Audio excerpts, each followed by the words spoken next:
அனைவருக்கும் வணக்கம் and welcome to your Cornish your life channel. இன்றைக்கி நம்ம பார்க்க போகிறது வெங்காயம் பூண்டு இது ரெண்டுமே சேர்க்காம ஒரு சட்னி பார்க்க போகிறோம். அதாவது குடமிளகாய் சட்னி எப்படி செய்யலாம் அப்படிங்கிறத பார்க்கலாம். இட்லி தட்டில் இட்லியை ஊற்றிட்டு அது வேகிறதுக்குள்ளே இந்த சட்னி செஞ்சிடலாம். இப்போ இதுக்கு என்னென்ன பொருட்கள் தேவை அப்படிங்கிறத பார்த்துடலாம். கொஞ்சமாக புளி, ஒரு அங்குலம் இஞ்சியை இந்த மாதிரி ஸ்லைஸாக கட் பண்ணி வச்சுக்கோங்க.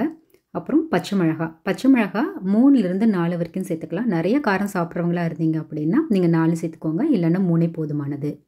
அப்புறம் முந்திரி பருப்பு ஒரு 20லிருந்து 25 எடுத்துக்கோங்க. கணக்கு பார்த்தீங்கன்னா ஒரு 3 டேபிள் ஸ்பூன் அந்த மாதிரி வரும். அப்புறம் குடமிளகா, எந்த கலர் குடமிளகா கிடைச்சாலும் வாங்கிக்கோங்க. இதில் நம்ம பாதி தான் சேர்க்க போகிறோம்.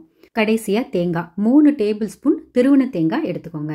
நம்ம சேனலில் ஏற்கனவே சட்னி வெரைட்டிஸ் அப்படின்னு ஒரு பிளேலிஸ்ட்டே கிரியேட் பண்ணி வச்சுருக்கேன். நீங்கள் பார்த்து தெரிஞ்சுக்கலாம். சட்னி அரைக்கும் போது எடுத்த உடனே தண்ணி விடக்கூடாது. முதல்ல என்னென்ன பொருட்கள்லாம் எடுத்து வச்சுருக்கோமோ அதை ஃபஸ்ட்டு தனியாக அரைச்சிட்டு அது நல்லா கிரைண்ட் ஆனதுக்கப்புறம் மட்டும்தான் நம்ம தண்ணியை சேர்க்கணும். 3 டேபிள் ஸ்பூன் முந்திரி பருப்பு, 3 பச்சை மிளகா, ஒரு அங்குலம் இஞ்சி, கொஞ்சமாக புளி, அரை கேப்சிகம், இதுதான் இதில் சேர்த்துருக்கேன். கேப்சிகம் நான் பாதி சேர்க்கவே இல்லை.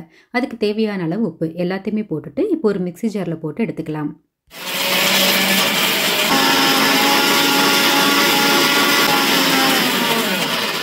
இந்த மாதிரி சட்னி நல்லா அரைச்சதுக்கப்புறம் அதை எடுத்துட்டு நல்லா ஃபைனாக அரைச்சிருக்கான்னு பார்த்துக்கோங்க. அதுக்கப்புறம் அது நல்லா ஸ்மூத்தாக இருந்ததுக்கப்புறம் தேவையான அளவு தண்ணி விட்டுக்கோங்க. இந்த சட்னி கெட்டி சட்னி மாதிரி வச்சு சாப்பிட்றத விட கொஞ்சம் நல்லா தண்ணியாக விட்டு சாப்பிட்டோம் அப்படின்னா ரோட்டுக்கடை சட்னி மாதிரி நல்லா இருக்கும். அதனால தண்ணி நிறைய சேர்க்கறதுல தப்பில்லை.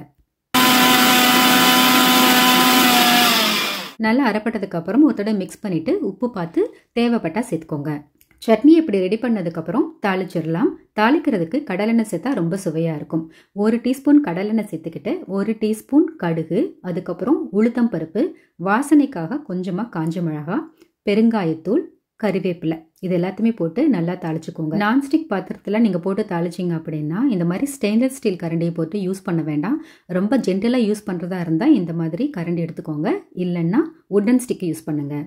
அது பொன்னிறமாக மாறதுக்குள்ளே நம்ம ஜாரில் இருந்து சட்னியை ஒரு பாத்திரத்துக்கு மாற்றிடலாம். தாளிப்பும் ரெடி ஆயிடுச்சு. அப்படி ஒரு சிஸ்லிங்கான ஒரு சத்தத்தோட நல்ல வாசனையோட இந்த தாளிப்பு சேர்த்தாச்சுன்னா தான் சட்னி ரொம்ப ஃபுல்ஃபில்லாக இருக்கும்.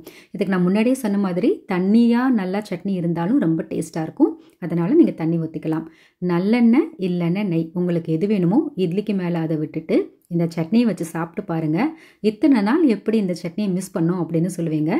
குடமிளகாய் சட்னி அற்புதமாக இருக்குது. கண்டிப்பாக ட்ரை பண்ணி பாருங்கள். அப்புறம் பிடிச்சிருந்தா இந்த ரெசிபியை மறக்காமல் உங்கள் நண்பர்களுக்கும் ஷேர் பண்ணுங்கள். அது வரைக்கும் டாட்டா, பை பை.